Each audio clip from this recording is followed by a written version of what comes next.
మహాశివరాత్రి పరమేశ్వరుడికి అత్యంత ఇష్టమైన పర్వదినం. సకల చరాచర సృష్టిలో ఉన్న ప్రతి ప్రాణి కూడా ఈ మహాశివరాత్రి పర్వదినం రోజున ఆ పరమేశ్వరుణ్ణి పూజించాలని, ఆయన కోసం జాగారం చేయాలని, ఉపవాసాన్ని ఉండి భక్తితో వేడుకునే ఆ పర్వదినమే మహాశివరాత్రి. శివరాత్రి పర్వదినం రోజున ఆ శివునికి పూజ చేసి ఉపవాసం చేయడం ద్వారా అన్ని కోరికలు నెరవేరుతాయని భక్తుల యొక్క అచంచలమైన నమ్మకం.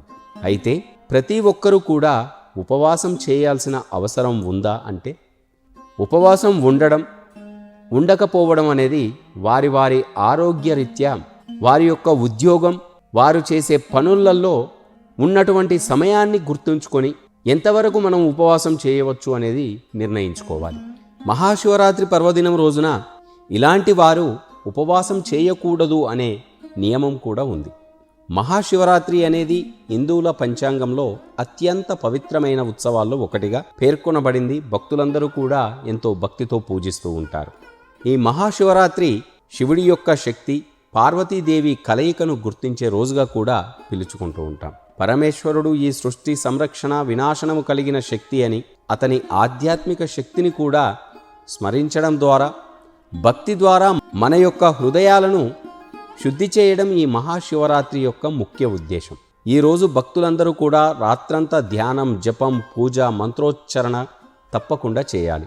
ఉపవాసం ద్వారా మన మనస్సు, శరీరం, ఆత్మలను ఆ శివుని నామస్మరణతో నిలిపి పాపాలను తొలగించమని వేడుకోవడం.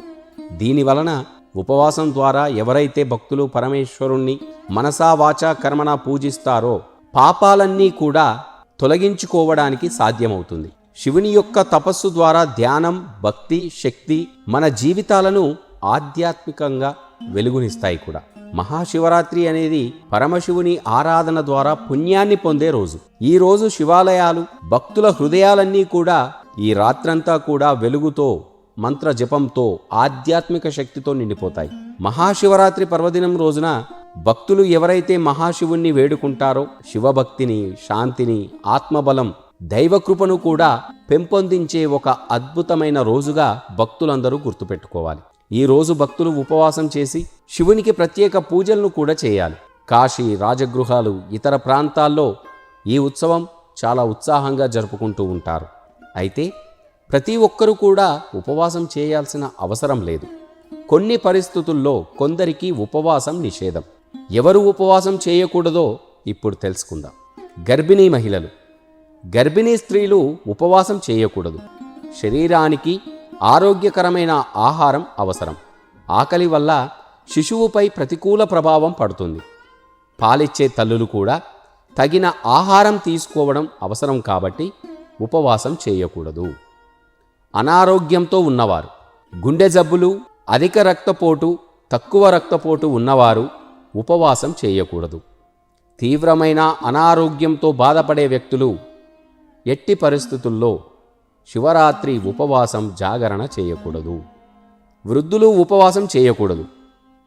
శాస్త్రం ప్రకారం వృద్ధులు ఉపవాసం బదులు ఆ శివుని యొక్క పూజ, స్తోత్ర పఠనం, ధ్యానం చేయడం వలన వీరికి మంచి చేకూరుతుంది. పేదలకు దానాలు చేయడం కూడా చాలా మంచిది కూడా. మరీ ముఖ్యంగా మహాశివరాత్రి రోజున ఋతుస్రావ సమయంలో ఉన్న మహిళలు ఉపవాసాన్ని పాటించరాదు. అయినప్పటికీ శివుణ్ణి ధ్యానించడం, స్తోత్రాలు, మంత్రాలు జపించుకోవడం చాలా మంచిది. మనస్సులో ఆ పరమేశ్వరుడి నామస్మరణ చేస్తూ మనస్సులోనే ఆ పరమేశ్వరుణ్ణి పూజించుకోవడం అత్యంత ఉత్తమం. ఋతుస్రావ సమయంలో ఉన్న మహిళలు శివరాత్రి జాగరణ, శివరాత్రి ఉపవాసం, శివరాత్రి పూజను చేయకపోవడం చాలా మంచిది. శివరాత్రి పర్వదినం రోజున భక్తులమందరము ఆ మహాశివుడి పూజల్లో పాల్గొని సకల శుభాలను పొందుదాం. ఓం నమః శివాయ.